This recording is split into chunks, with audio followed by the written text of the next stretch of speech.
Selamat siang Tribuner, saat ini Anda menyaksikan berita terkini Lampung bersama dengan saya Mutiara. Kami akan menyajikan informasi menarik dan terkini untuk Anda dari berbagai daerah di Provinsi Lampung. Dan inilah berita terkini selengkapnya. Buruh TKBM Pelabuhan Panjang kembali unjuk rasa tuntut bayar tunggakan BPJS Kesehatan.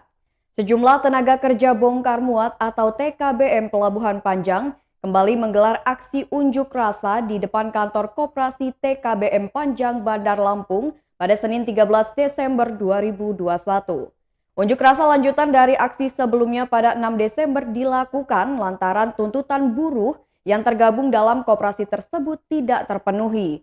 Oleh karena itu, aksi unjuk rasa yang diperkirakan diikuti oleh ratusan buruh TKBM ini menuntut hal yang sama. Ketua Federasi Serikat Buruh Kimia Industri Umum Farmasi dan Kesehatan, Konfederasi Serikat Buruh Sejahtera Indonesia, Anif Juwardi mengatakan belum ada kata sepakat dari aksi Unras pekan lalu, yakni menuntut Koperasi TKBM Panjang segera melakukan pembayaran BPJS Ketenagakerjaan yang sudah menunggak selama beberapa tahun belakangan. Anif mengatakan bahwa dalam kesempatan ini juga mereka mempertanyakan kepengurusan di bawah pimpinan Agus Sujatma selaku Ketua Koperasi TKBM Pelabuhan Panjang yang menurut kami tidak transparan terkait pengelolaan dana. Karena itu pihaknya meminta agar Agus Sujatma mundur dari jabatannya. Selain itu buruh juga menuntut kenaikan upah buruh bongkar muat Pelabuhan Panjang yang dinilai masih terlalu rendah hingga saat ini.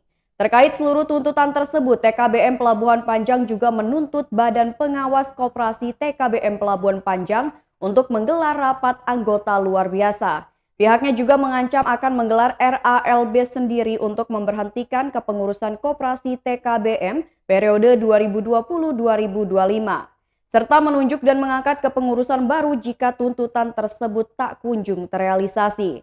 Menurutnya sebanyak 622 anggota TKBM Pelabuhan Panjang juga telah menandatangani persetujuan untuk menggelar rapat anggota luar biasa.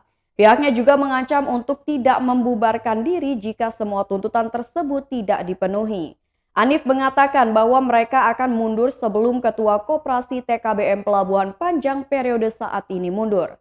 Lebih jauh, ia menjelaskan untuk tunggakan pembayaran BPJS Ketenagakerjaan diketahui senilai 7 miliar rupiah. Adapun tunggakan tersebut mulai dari tahun 2017 sampai dengan 2021. Padahal selama ini upah buruh langsung dipotong untuk pembayaran iuran BPJS Ketenagakerjaan. Sementara itu Kapolsek Panjang Kompol Adit Priyanto mengatakan pihaknya ikut melakukan pengamanan demo tersebut. Menurutnya aksi yang dilakukan para buruh TKBM ini terbilang kondusif.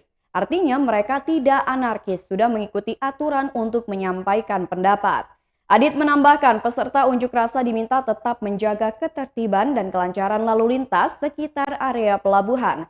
Silakan sampaikan pendapat sesuai dengan koridor yang ada. Jangan sampai ada yang terprovokasi sehingga melakukan hal yang bertentangan dengan hukum.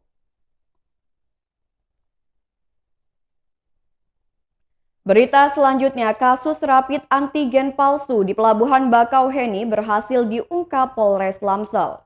Polres Lampung berhasil mengungkap maraknya klinik rapid antigen palsu di Pelabuhan Bakauheni, areal parkir Dermaga 1, Pelabuhan Bakauheni, Kecamatan Bakauheni, Kabupaten Lampung Selatan. Kapolres Lampung Selatan mengatakan ada 4 orang yang diamankan terkait kasus rapid antigen palsu di Pelabuhan Bakauheni. Pihak kepolisian telah mengamankan 4 orang dalam kasus rapid antigen palsu di Pelabuhan Bakauheni, yakni ES berusia 44 tahun, beralamatkan Desa Waihui, Kecamatan Jati Agung, Kabupaten Lampung Selatan, IS berusia 39 tahun, alamat Desa Wawasan, Kecamatan Tanjung Bintang, Kabupaten Lampung Selatan, lalu RS berusia 21 tahun, beralamatkan Desa Sumberjaya, Kecamatan Wawai Karya, Kabupaten Lampung Timur, dan H berusia 34 tahun, alamat Desa Sumberjo, Kecamatan Wawai Karya, Kabupaten Lampung Selatan. Edwin mengatakan barang bukti yang diamankan berupa 10 lembar surat hasil rapid antigen bebas COVID-19 yang dikeluarkan oleh Klinik Pratama. Sumber barang lainnya yang diamankan yakni 1 unit kendaraan Daihatsu Grand Max Silver dengan nomor polisi BE1075EX, 1 unit Daihatsu Luxio Silver dengan nomor polisi B1308NYV, seperangkat komputer merek LG warna hitam, printer scan Canon hitam tipe MP287, 1 unit handphone merek Xiaomi model M2 warna biru serta 1 cap stempel klinik Pratama SS. Edwin mengatakan modus operasi yang dilakukan pelaku ES membuatkan surat hasil keterangan rapid antigen dengan hasil negatif. Tersangka ES selaku pemilik dari klinik Pratama Sumbersion membuatkan surat hasil keterangan rapid antigen dengan hasil yang negatif dengan cara mengisi file yang ada di komputer inventaris klinik. Dengan memasukkan data diri calon pasien berupa nama, nomor induk kependudukan, umur, jenis kelamin, alamat pasien, serta nomor handphonenya. Kemudian mengisi nomor register lab dengan menyesuaikan dengan nomor urut terakhir dalam kolom klinis. Dibuat tidak ada keluhan dengan waktu pemeriksaan dibuat pada 7 Desember pukul 16 waktu Indonesia Barat. Kemudian mengisi file hasil tes rapid antigen. Dengan hasil negatif COVID-19 tersebut, file tersebut di-print kemudian scan dengan menggunakan printer. Edwin mengatakan file scan dikirimkan tersangka ES melalui aplikasi WhatsApp ke nomor saksi Widianto yang merupakan adik kandung tersangka ES untuk di-print. Dan surat itu nantinya diberikan kepada orang yang melakukan pemesanan terhadap surat hasil tes rapid antigen tersebut yaitu tersangka IS. Oleh IS, surat rapid tes antigen tersebut diberikan kepada tersangka RS dan H untuk digunakan melakukan penyeberangan di Pelabuhan Bakauheni. Edwin mengatakan modus yang dilakukan para pelaku yakni memudahkan perjalanan travel sehingga memudahkan pelanggan penumpang travel dan mencari keuntungan pribadi secara ekonomis. Pasal yang disangkakan kepada para pelaku yakni pasal 263 ayat 1 dan ayat 2 KUHP dengan ancaman hukuman pidana penjara paling lama 6 tahun. Pasal 14 ayat 1 Undang-Undang Nomor 4 Tahun 1984 tentang wabah penyakit menular diancam dengan pidana penjara paling lama yakni 1 tahun atau denda setinggi-tingginya 1 juta rupiah. Berita selanjutnya, diduga tak mampu bayar jasa kencan senilai Rp500.000, pemuda di Lampung bunuh seorang wanita. Pemuda di Lampung bunuh wanita karena tak mampu bayar jasa kencan senilai Rp500.000. TKP Desa Sababalau, Kecamatan Tanjung Bintang, Kabupaten Lampung Selatan. Pelakunya yakni Muhammad Tholif berusia 33 tahun, pemuda asal Jagabaya 2, Bandar Lampung. Adapun korban wanita berinisial PA. Fakta ini diungkap polisi setelah berhasil menangkap pelaku. Kini kasus ditangani oleh Polres Lampung Selatan. Kapolres Lampung Selatan AKBP Edwin mengatakan PA diduga dihabisi oleh teman kencannya karena tak mampu membayar. Muhtolif berusia 33 tahun, pemuda asal Jagabaya 2, Bandar Lampung, mengaku terpaksa dan menghabisi nyawa seorang gadis karena disuruh orang lain. Pelaku dan korban berkenalan melalui aplikasi micet. Dari situ mereka berkomunikasi dan bertukar nomor WA. Pelaku sempat membelikan korban sejumlah barang yakni daster dan bulu mata. Lalu keduanya sepakat untuk bertemu. Tholif juga sepakat untuk membayar biaya jasa kencan senilai Rp500.000 kepada korban. Akhirnya korban pun mengiyakan ajakan pelaku. Dengan kesepakatan bayaran yang disebutkan tadi, lalu pelaku menjemput korban dan membawanya pergi ke Desa Sababalau, Kecamatan Tanjung Bintang. Disitulah pelaku melakukan hubungan layaknya suami istri. Namun karena tak punya uang untuk membayar, pelaku menghabisi nyawa korban. Edwin mengatakan motif itu merupakan dugaan sementara. Pelaku bekerja sebagai pekerja bangunan di Lampung Barat. Pelaku diimingi oleh S yang merupakan teman korban dengan uang senilai Rp500.000, tapi harus menghabisi nyawa korban. Pelaku pun mengiyakan tawaran tersebut. Pelaku mengajak korban keluar dengan janji akan memberikan uang senilai Rp500.000 kepada korban. Kalau berdasarkan keterangan dari pelaku yang kerap berubah-ubah, pelaku tega menghabisi nyawa korban karena pelaku tidak sanggup membayar sejumlah uang yang disepakati tadi. Pekerjaannya sebagai tukang bangunan dirasa berat untuk membayar Rp500.000. Edwin mengatakan tidak menutup kemungkinan ada pelaku lain yang terlibat dalam kasus ini. Keterangan dari pelaku bahwa ia disuruh S untuk membunuh korban akan ditindaklanjuti. Sampai sejauh mana keterlibatan S ini, S sudah diperiksa juga. Namun sampai saat ini belum mendapat hubungan atau korelasi antara cerita pelaku dengan keterangan S dan keterangan saksi juga bukti-bukti yang ada.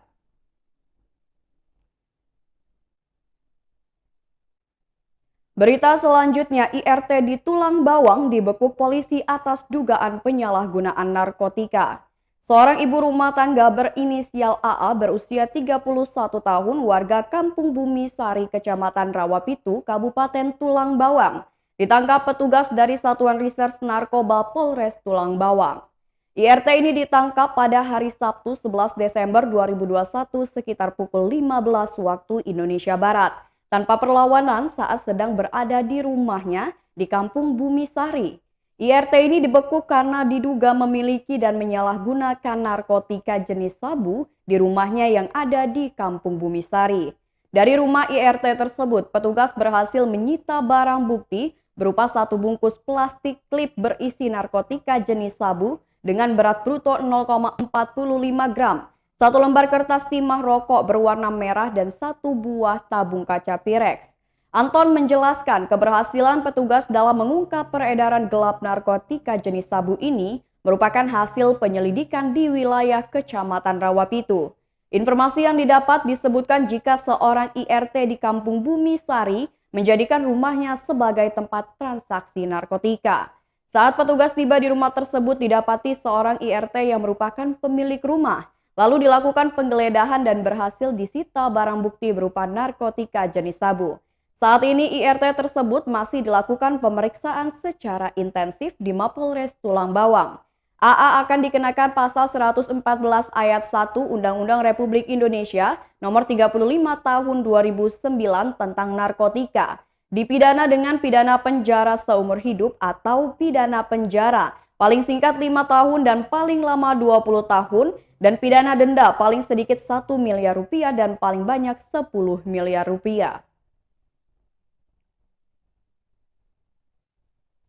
Berita selanjutnya, hadapi cuaca ekstrim, Pemkab Lampung Timur minta kesiapsiagaan instansi terkait. Terkait cuaca ekstrim saat ini, pemerintah Kabupaten Lampung Timur mengharapkan instansi terkait dalam kesiapsiagaannya. Hal tersebut disampaikan oleh Bupati Lampung Timur Dawam Raharjo dalam apel mingguan yang berlangsung di lapangan depan kantor Bupati pada Senin 13 Desember 2021. Dawam mengharapkan kesiapsiagaan jajarannya terkait cuaca ekstrim yang terjadi. Dawam mengatakan bahwa seluruh pihak harus sama-sama tahu bahwa sekarang ini cuaca sangat ekstrim dan tidak dapat diprediksi. Untuk itu, dirinya meminta kepada instansi terkait untuk kesiapsiagaannya. Ia juga mengatakan instansi terkait juga harus mampu membantu masyarakat yang terkena bencana. Juga mampu dalam membantu masyarakat dan menghadapi berbagai kejadian bencana yang ada di Lampung Timur.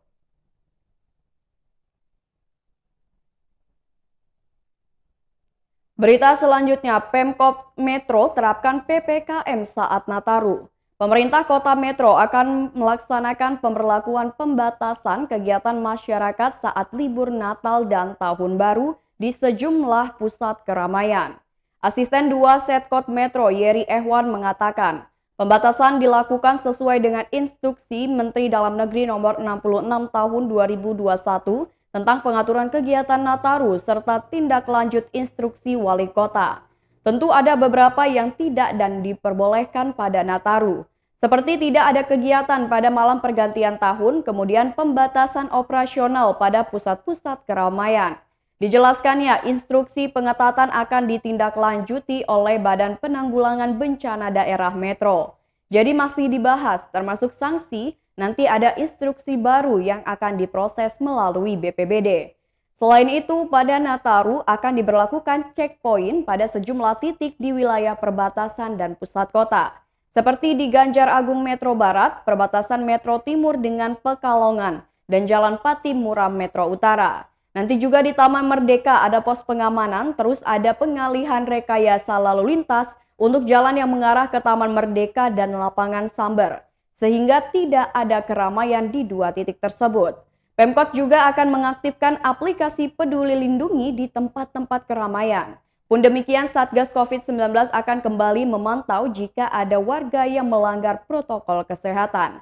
Aplikasi Peduli Lindungi di tempat-tempat keramaian dan pelayanan segera diterapkan. Artinya, kalau belum vaksin tidak bisa masuk ke tempat tersebut. Ini sedang dipersiapkan.